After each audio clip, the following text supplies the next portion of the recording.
Today's talk is going to be about dosing with Elixinol and choosing the right cannabidiol serving size. This is one of the most common questions that I get from professionals about how much to give and what formulation, those special situations. What do I use for a particular condition? And how do I apply and what dosing needs to be used? So I want to go over these very quickly with you. My intent is to give this in a fairly brief presentation, going for about 15 minutes, but try to get to that point where you all can ask questions. We can find out issues that you're dealing with, and I hope to cover as many of the important things as need to be covered that will address your questions and your concerns. So we're looking at the agenda that I have here. Is we're going to talk about the principles of dosing.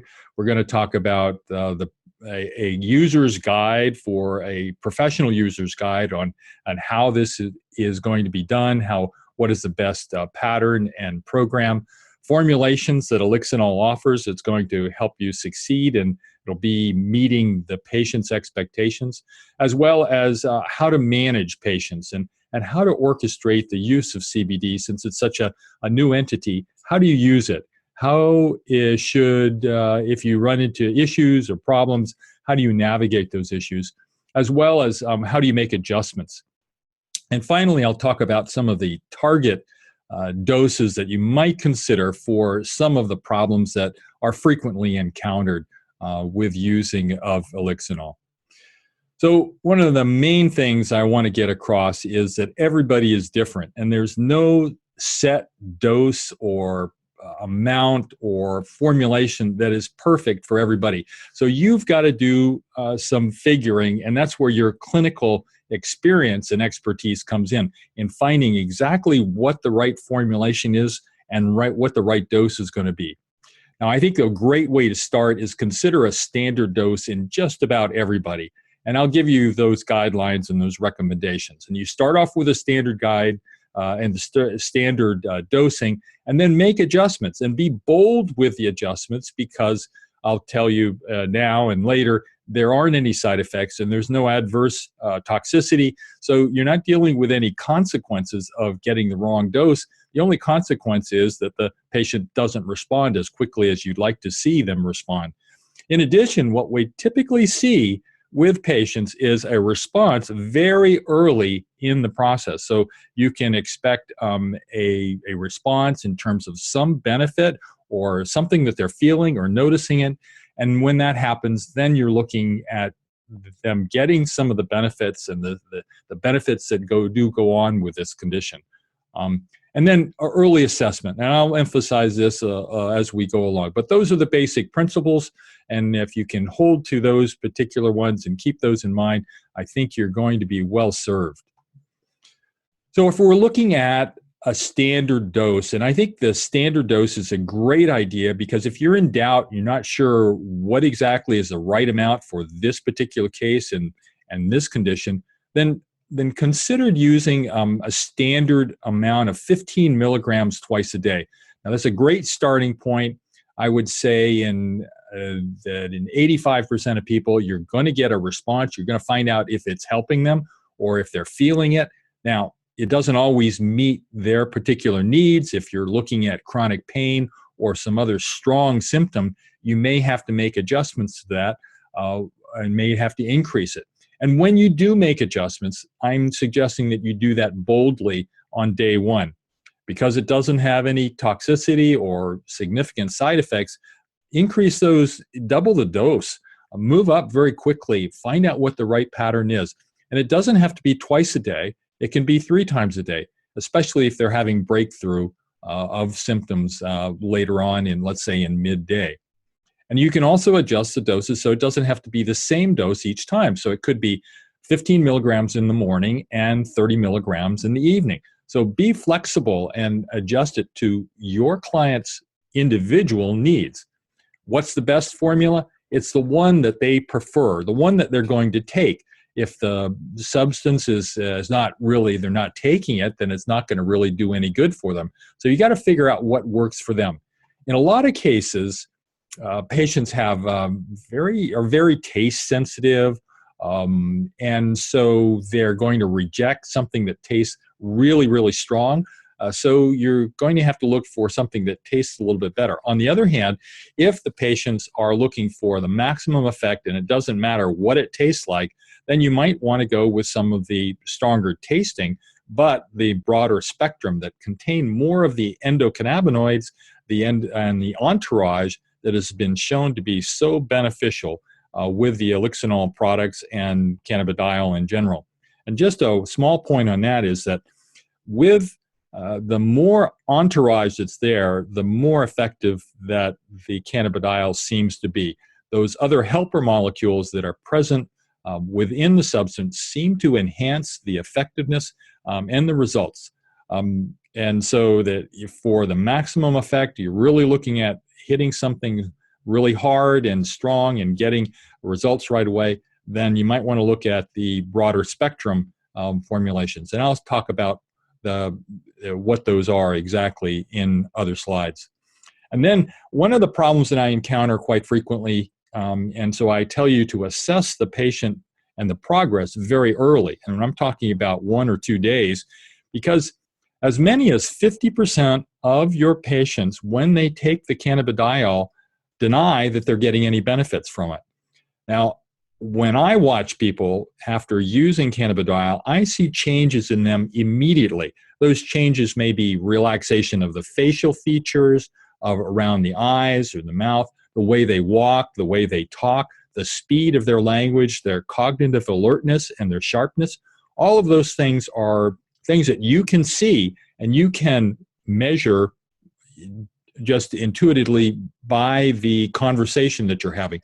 If you have a chance to observe them, that's great. I realize that's not always going to be possible, but you can tell a lot from the telephone call, from a conversation that you're having with them as to how they're responding and what benefits. So it doesn't have to be that one specific thing that they're looking for, if it's sleep or anxiety. There may be other benefits that are showing there.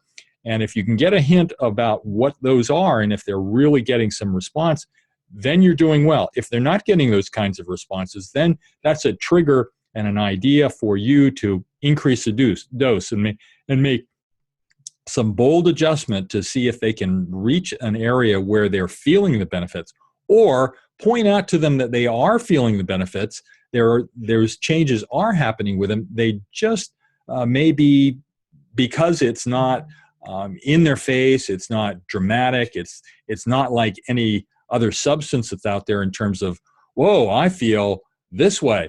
It's so subtle that we don't recognize. In fact, it's challenging. When we return to normal, oftentimes we don't feel it. And that's one of the beauties of the Elixinol CBD, is that it gets you back to normal. Well, what do you say about being normal? For a lot of us, that's a very important evolution and change for us, but for some people, they don't recognize that particular change at all. So if you're looking at formulations, and this is a concept that I've recently developed from the X-Pen concentrate, which has got 10% of CBD in it, and then the capsules about the same. And then you have the tinctures that have maybe 3%, and the liposomes that have even less percentage-wise, but they've got an increased bioavailability. So you can sometimes have improvement and responsiveness there. On the other hand, when you're talking about the concentrate, it is a very strong, spicy flavor that's not to everybody's liking. And so if somebody's going to be taste sensitive, autistics are particularly that way. They have a real problem with the taste or the flavor that something has. And so it may be necessary to go for a better tasting formulation so that they're going to get the cannabidiol into them. Now, the broader spectrum, I think, has probably the top of the line in terms of what Elixinol does with their products. It has that full spectrum to get maximum effect. On the other hand, the liposomes are quite tasty and quite flexible in their use and can be mixed with water, so that water soluble. The tinctures and the capsules, the tinctures particularly, are oil based, so they don't mix well with water. and getting them into other foodstuffs can be a problem. So just a reminder here, when you're choosing a product, that there isn't any toxicity or reactions, and the interactions are really very, very rare. Let's go on to the next the slide and talk about the management. When we're talking about management, we're talking about expecting an immediate response. And oftentimes, when you get an effective dose, depending on the route that you're using, you're going to get a response within minutes or at least 2 hours. Sometimes the capsules take a little bit longer if it's going through the gut, in which case, wait a couple hours, you're going to see a response. They're going to have that response at that time. And so when people ask me, well, how long is it going to take before I feel better? Well, once again, you can expect them to respond very, very quickly. If not immediately, then a few hours after, if they're at the right dosage level. And then I said before, I want you to make bold changes, and I typically tell people to double the dose. Now, if for some reason they're feeling very fatigued, which is one of the side effects that occasionally occurs, especially with the higher spectrum products, then you may need to back off and reduce the dose, and I recommend cutting back to half. And if they have people have more problems with that, then I would like them to go to a topical application, put it on the back of their hands, develop confidence in the use of cannabidiol, and get it to absorb through the skin, which it's really quite effective in its absorption through the skin. Not as good as what it is with going through the mouth and sublingual, but it is comparable in many respects. And if people are really sensitive and they've had some sensitivity issues, then topical may be a great route to get people started with, and then work up to a dose that is ideal for their particular problem. And then, as I said before, you want to reassess them early. Now, you can be with a phone call, but it's really valuable if you can get them into the office, if you can see them, because the changes sometimes are quite physical. I mentioned before about looking at the facial features, the relaxation around the mouth, the way that they move, the way they walk, and how they use their body, as well as their language, their speed of conversation, their cognitive skill in terms of bringing up ideas and concepts and understanding. A lot of that cloud, I hope, will be lifting by the time that they come in, and fairly shortly after the use of it. Now, you're going to get responses, but this may not be the culmination of all of the response that they're going to get from CBD. Typically, I'll see an initial response, and then about 2 weeks in, I see a really pretty good response where the CBD is really working hard for making major changes in the body. And then there are some subtle changes and some integration within the body that occurs at 4 or 6 weeks. And so there's a transformation that can occur with people over that time. So hold out for those changes, and so those advanced integrative changes that you're really looking for in terms of making a transformation in this individual. Now, I've got a couple references there at the end of the talk, and I've listed off some of the list of side benefits that occur. So often products have side adverse effects. Well, I'm going to kill you, and I'm going to tell you about the side benefits that are occurring with CBD, because there's nothing really much to say about the side effects, but there's a lot to say about the side benefits. In fact, for some cases, it's a matter of that's the best part of using cannabidiol, because of the extraordinary benefits that do occur with a lot of patients. So that's the management. That's the basis for all of what we're talking about. But you do run into problems occasionally, and we talked about the taste and how to get the right product into people. You can mask it, you can combine it with other foods, you can use things, and I think that it really works well with oil-based foods or fatty types of foods with a snack, and taking it with those foods. But it's well absorbed no matter what, whether there is food or there's not food. I prefer that with some fatty food, there seems to be a better absorption. So that means that they can have chocolate with it. If that's within the regimen that you have for your clients, if chocolate's going to be a benefit for them. And then with tolerance, there are tolerances of two types, and I just mentioned that because the tolerance can be, will they need more of the cannabidiol later on? Actually, no. What I've seen is that over time, they need less.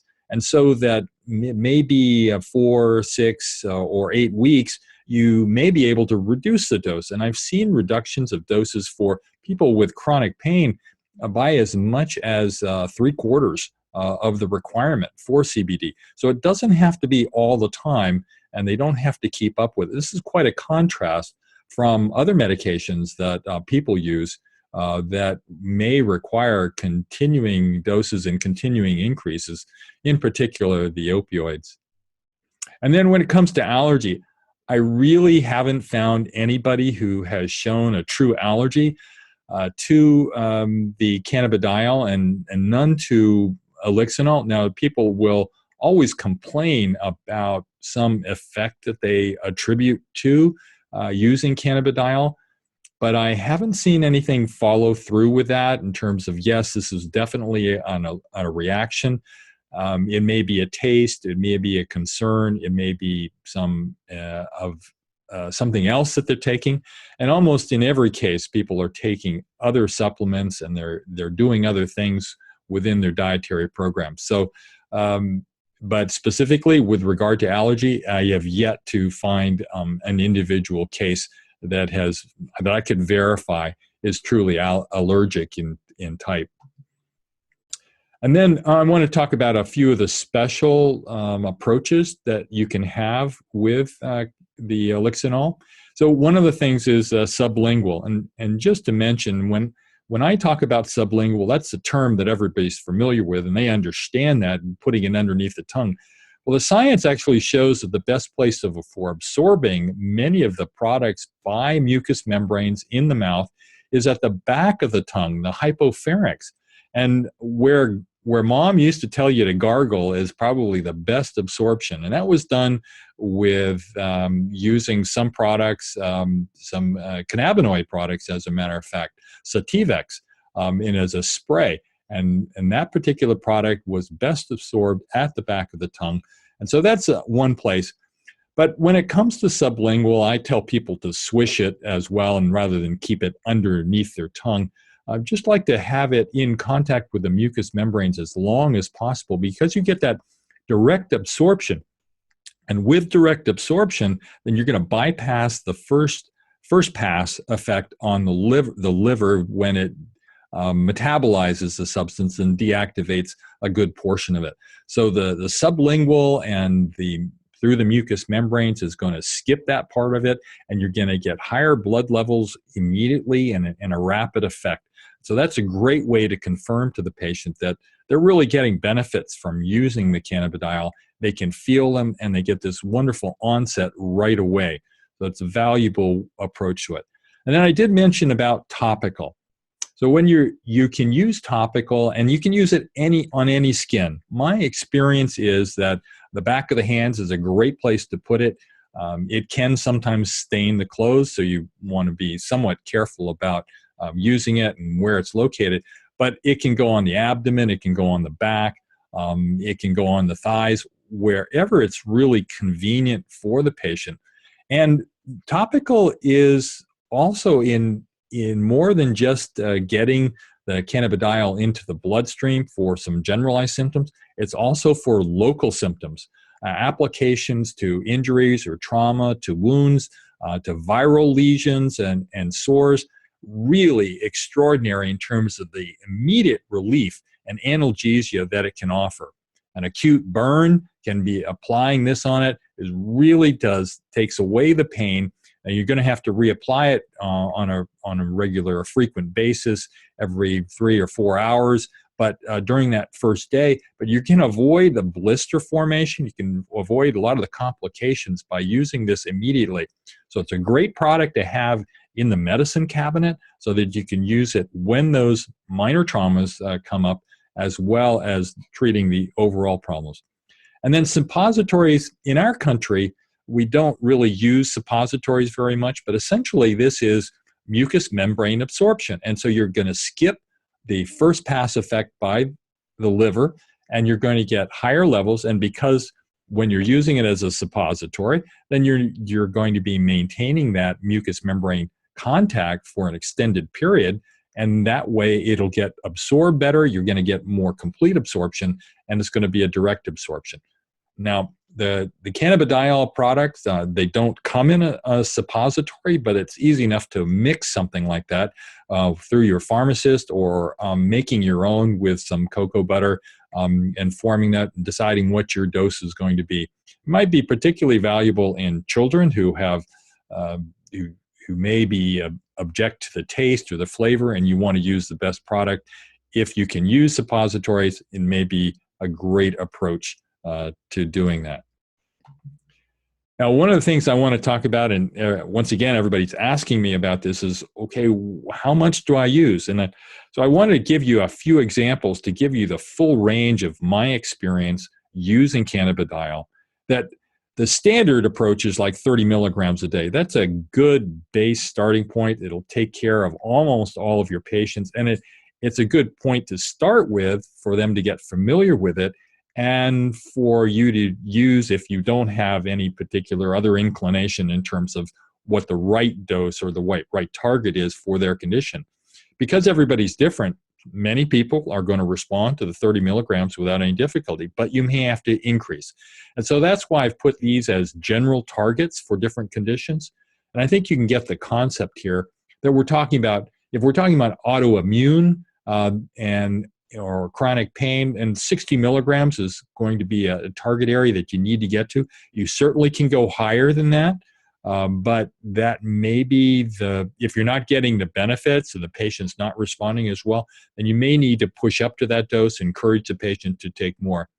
If it's cancer, I find that 90 milligrams is a great dose, and that's a per day dose in all of these, and that seems to be a very effective. I've had good success. Clients have reported resolution and improvement with cancer using that dose or a little bit lower. So that's very good. And it's a good target area for you to consider. The other area is, and probably the most significant, is the fibromyalgia and the Lyme disease. I've had to go up to very high doses with that, about 180 milligrams in many cases. But many times I'm able to reduce that dose after a short period, so that we're talking about 2 or 4 or 6 weeks. They're able to reduce the dose, get it back down to a more normal level and a more affordable level at that particular point.